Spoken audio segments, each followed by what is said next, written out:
Hey, what's going on, guys? This is Miasin. So we're actually back with the OCG metagame breakdown number 1 for this format. So after the ban list that actually limited VFD, so it's actually crazy to see that even with VFD still being legal, Virtual World are not necessarily the best deck. That's what you're about to see. And I mean, yeah, let's jump right into it. What is the best deck?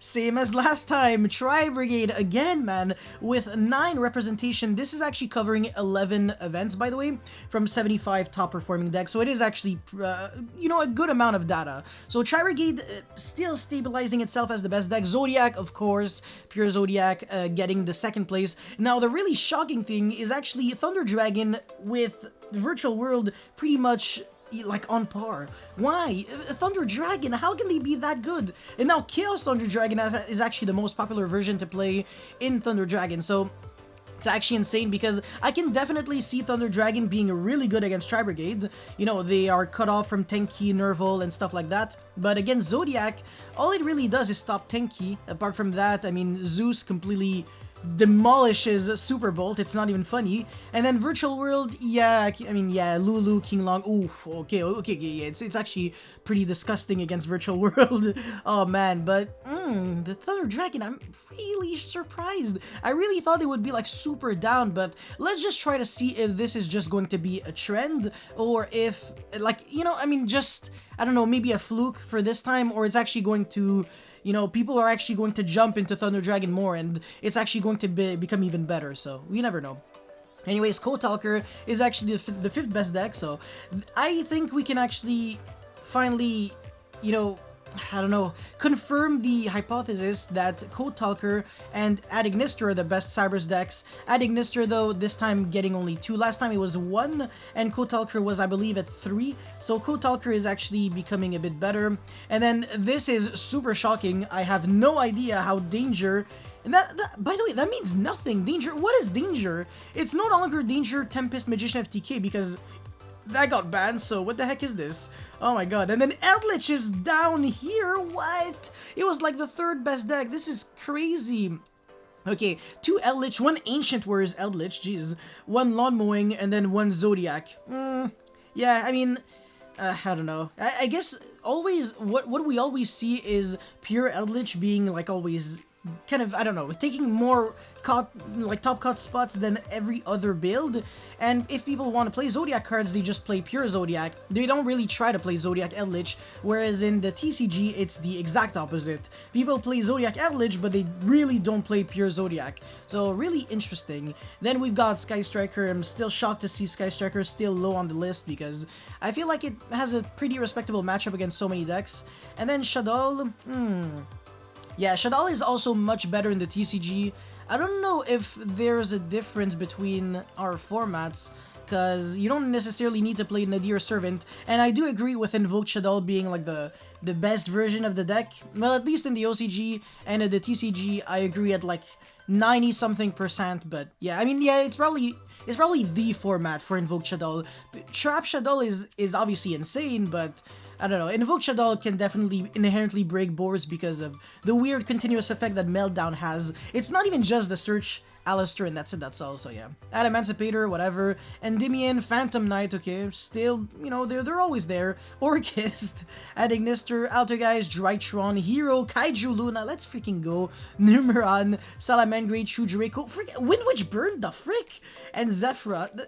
What is Windwitch Burn? And how is it actually topping against all of these super serious decks? Because for the most part, whatever is here, it makes a lot of sense. It's funny how we always see Kaiju Luna every single time in all the OCG metagame breakdowns. It's probably just the exact same person that's just a big fan of the deck, and he never wants to give up. And I assume that this probably has a bunch of Mech Knight monsters. So yeah, because Luna is just one monster. It's just a playset of cards. You're only seeing Luna like, I don't know, 40% of your game's max. So yeah. Anyways, Tri-Brigade. Now, why is this deck really good? I mean, the turn 1 board is pretty nasty. It makes Appaloosa, Jurancia, and Shuanglong, so Ancient Warrior, Oath, double Dragon Lords, which is pretty nasty. However, it does have the weakness of losing really hard to 3 tactical talents, so what this article is actually letting us know is that people are actually going with a pretty interesting, I don't know, deck building decision where they're actually playing the one of Tactic Talents, not really so that they can use it against their opponent, but rather so they can actually counter their opponent with Crossout Designator. And now you might be wondering, oh yeah, but it's kind of a brick, what happens if you draw it? Well, they can actually send this card to the graveyard, I forgot the name, Blossom something, and you draw one card and then you put back one card on the bottom of your deck. So if your opponent didn't use a monster effect, you draw one, and then if you already had this, you actually get to put it on the bottom of your deck, and then your Crossout Designator is going to be, you know, fully resolving. So everybody and their mother is literally playing this because this doesn't make any spell or trap negates, and you're going to use the monster negation effect pretty often. So if you can actually steal, if you're playing against this deck and you can steal like a Napaloosa, you can break their board going second, which is really nasty. And I guess there's also Shuanglong, which is really disgusting. Yeah, there's a lot to worry about when you're playing against Ancient Warrior, but I just feel like this deck has a really tough time against trap decks, because outside of like Zeus, and I don't know what, I think this is a pretty good trap card, but outside of like these cards, are you really doing something against trap decks? No, yeah, even the side deck only has Lightning Storm and that's it, so yeah, I think this definitely gets hard countered by Eldritch. But what are the other best decks? I mean, Zodiac, pure Zodiac, is still really good. Only one Nibiru. That's funny because you're not even playing Crossout Designator, and Nibiru doesn't hurt you anyways, so this is just the kind of hand trap that you want to draw off of Max C. And then we can see obviously 3 Ash, Ghost Bell, Skullmeister, Nibiru, blah blah. 11 Zodiacs always. The OCG mentality is play Bunny Blast and also play 3 of everything else apparently.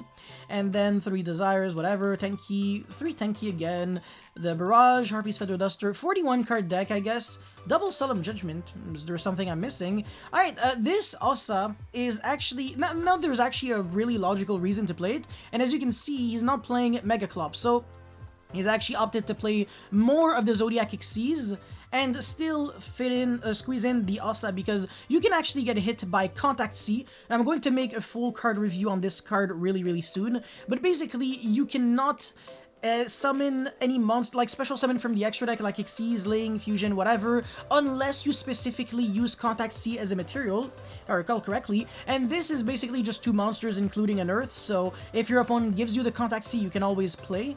Whereas, I mean, Flying C would kind of achieve the same purpose, but Contact C actually covers more ground, and it could be good against, like, more decks. It would have been really good against Virtual World if they didn't activate Chooch turn 1, so yeah, if Virtual World ever get their Chooch banned, even if they get VFD back again, I don't think the deck is going to be really good. I think Chooch is way better than VFD for Virtual World, but yeah. Anyways, Tri-Brigade, I mean, yeah, no, it's I don't know. I don't know how the matchup Tri-Brigade Zodiac against pure Zodiac is, but I don't really think I can even consider this Tri-Brigade Zodiac. What I really like about the OCG is that they clearly recognize that playing too many Zodiacs and too many Tri-Brigades would just end up in a really clunky, inconsistent deck. So they're actually only playing the bare minimum of Zodiac monsters, which I absolutely love. This deck is literally the exact same deck list as last time, because I can definitely recognize the 1 of Thoroughblade, 1 of Ramram, and 1 of Rat.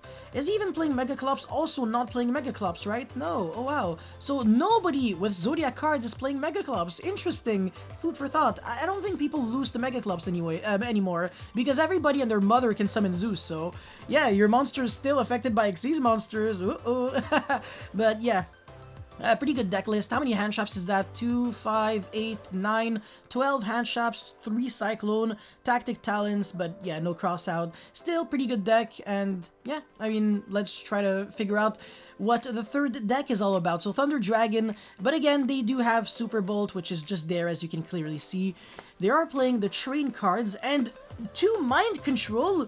Okay, sure, I mean, Mind Control in the Thunder Dragon's deck instead of triple Tactic Talents. Can you actually try to think why they were playing that?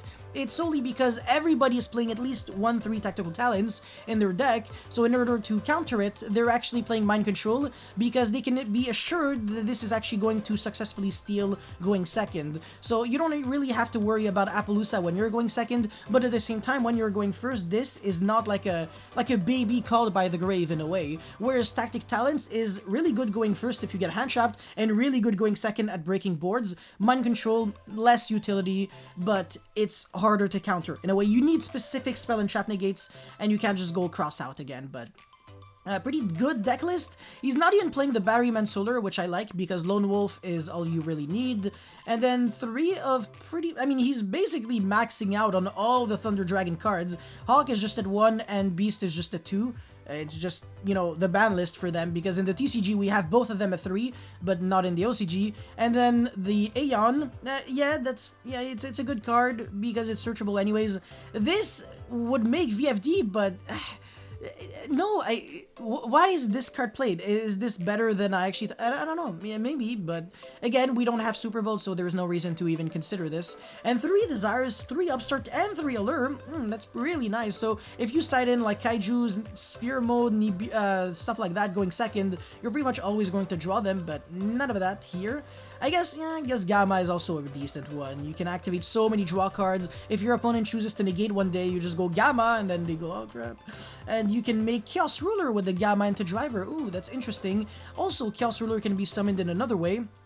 Basically, you would have to normal summon one of the hand traps in case you are able to special summon back a Thunder Dragon. So it's not that hard, but it's also kind of... It's a few steps, because you need to first of all get that Thunder Dragon card in the grave, and then you have to go Hawk, or then you would have to, I don't know, find weird ways to special summon, like Gold Sark, for example.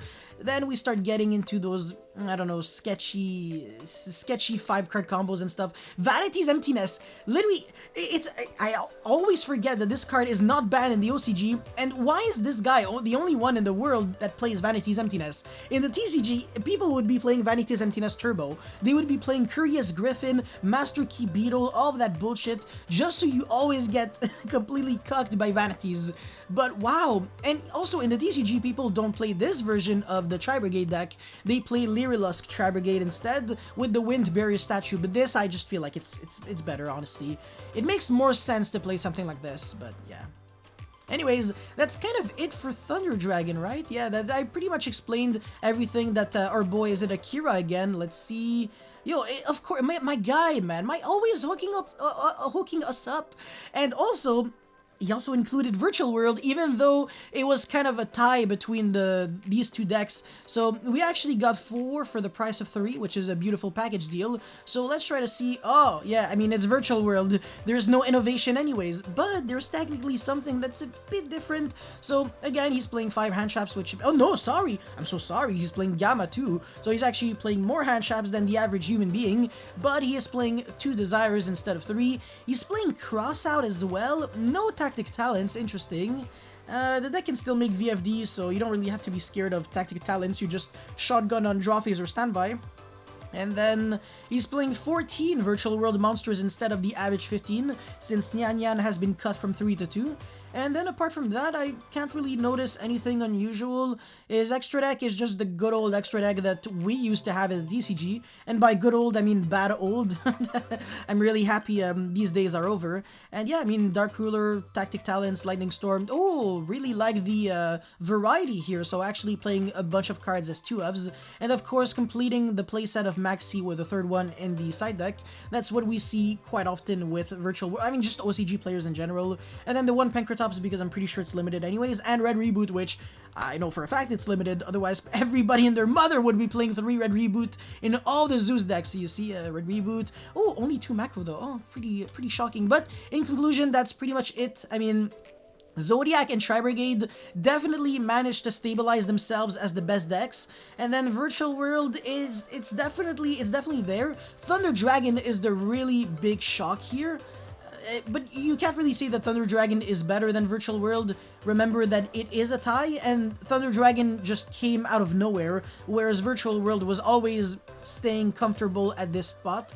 but Code Talker also being right after with Danger and Eldritch and Sky Striker. So all these cards, all these decks, sorry, also tied, which is really nice. But yeah, that's it for this, this beautiful OCG metagame breakdown. If you guys have any comments or feedback or anything, let me know in the comment section below. Don't forget to like and subscribe because it motivates me so much to keep making videos like these. And that's pretty much it. Thank you for watching. I'll see you next time. Peace.